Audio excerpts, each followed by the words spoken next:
اب عمران خان اور اسٹیبلشمنٹ کے درمیان ڈیل ہے کیا؟ یا تو وہ کہتے ہیں فوج این آر او مانگ رہی ہے یا خان صاحب این آر او مانگ رہے ہیں، دونوں طرف سے سوالات ہیں۔ اگر فوج این آر او مانگ رہی ہے تو فوج کیا ڈیمانڈ کر رہی ہے خان صاحب سے کہ جناب اگر آپ کل پاور میں آتے ہیں تو آپ جو ہے نا ہم سے وعدہ کریں کہ آپ کوئی ایسے کام نہیں کریں گے جس سے آپ کہہ لیں کہ دوسری پارٹی کے جتنے بھی لیڈران ہیں ان کے اوپر کسی قسم کا بھی حرف آئے۔ فار ایگزامپل وہ کہتے ہیں کہ اگر 9 مئی والا واقعہ ہوتا ہے تو اس پر آپ بات نہیں کریں گے، 26 نومبر والے واقعے پر بات نہیں کریں گے، جو خیبر پختونخوا اور پنجاب کے اندر اسمبلیاں ٹوٹیں اس پر الیکشن نہیں کروائے گئے، اس پر بھی بات نہیں کریں گے۔ چیف آف آرمی سٹاف کی مدت ملازمت جو بڑھائی گئی ہے اس کے اوپر بھی آپ بات نہیں کریں گے۔ جسٹس کے نظام، عدلیہ کے نظام کے اوپر بھی آپ کسی قسم کی چینجنگ نہیں لائیں گے۔ یعنی یہ ایک قسم کے خان صاحب کے ساتھ وہ کہتے ہیں کہ ہم آپ کے ساتھ ڈیل کرنا چاہتے ہیں، اگر آپ ان باتوں کو مان جاتے ہیں تو ہم آپ کے ساتھ بیٹھ سکتے ہیں۔ آپ ضلع شاہ کے قتل کے بارے میں، ارشد شریف کے قتل کے بارے میں،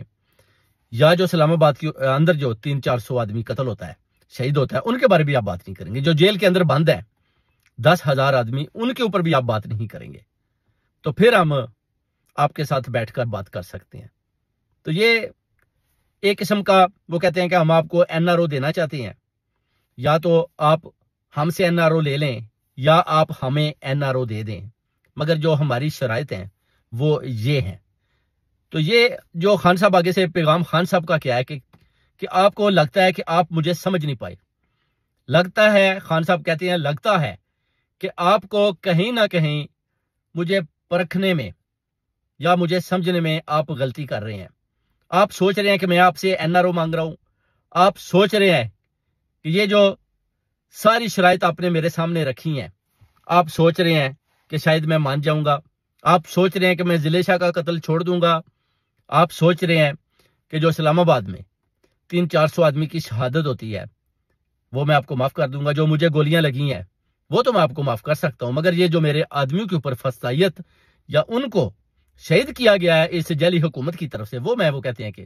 کسی صورت بھی ماننے کو تیار نہیں۔ وہ کہتے ہیں کہ آپ کو لگتا ہے، یہ ایک بہت بڑا خان صاحب نے پیغام دیا کہ آپ کو لگتا ہے کہ آپ مجھے سمجھ نہیں پائے۔ تو اس طرح کا جو میسج ہے خان صاحب کا بھی چلا جاتا ہے۔ آپ دیکھ سکتے ہیں میرے پاکستانیوں کہ جیل ڈیالہ کے باہر باجی حلیمہ اکیلی، پاؤں میں جوتے بھی نہیں ہیں اور باہر اکیلی بیٹھے ہیں، اور دوسرے کدھر ہیں سارے جتنے بھی پی ٹی آئی کے چیئرمین ہیں اور یہ جو جن کو خان صاحب نے بڑے بڑے عہدے دلوائے ہیں، اور جو پی ٹی آئی کی پارٹی سے منسٹریاں لے کر گھروں میں چھپے ہوئے ہیں، یہ کدھر ہیں؟ یہ بات بھی انہوں نے خان صاحب کو بولی ہے کہ جناب آپ دیکھ لیں کہ آپ کی سسٹر اکیلی باہر بیٹھی ہے اور کوئی بھی پی ٹی آئی کا آدمی ساتھ نہیں ہے۔ کچھ باہر کے ملکوں میں بھاگے ہیں، جو ادھر ہیں وہ باجی لیما کے ساتھ کیوں نہیں، ڈیلا جیل کے باہر کیوں نہیں پروٹیسٹ کر رہے، ساتھ کیوں نہیں بیٹھ رہے؟ بہن اکیلی بیٹھی ہے، بھائی سے ملنا چاہتی ہے۔ تو اس طرح کا سسٹم اور صورتحال جس کنٹری میں ہوگا میرے پاکستانیوں، اور اس سے زیادہ جبر، ظلم اور فسطائیت کیا ہوگی؟ یہ ایک قسم کا پیغام بار بار خان صاحب کو دیا جا رہا ہے، اور خان صاحب کا آگے سے سیدھا پیغام ہے کہ آپ لگتا ہے مجھے سمجھ نہیں پائے، آپ کو مجھے پہچاننے میں کہیں نہ کہیں غلطی ہو رہی ہے، تو آپ ذرا مجھے پہچان لیں پہلے، پھر آپ مجھے ایسے پیغامات دیں۔ مجھے آپ کی ایک بھی شرط قبول نہیں ہے۔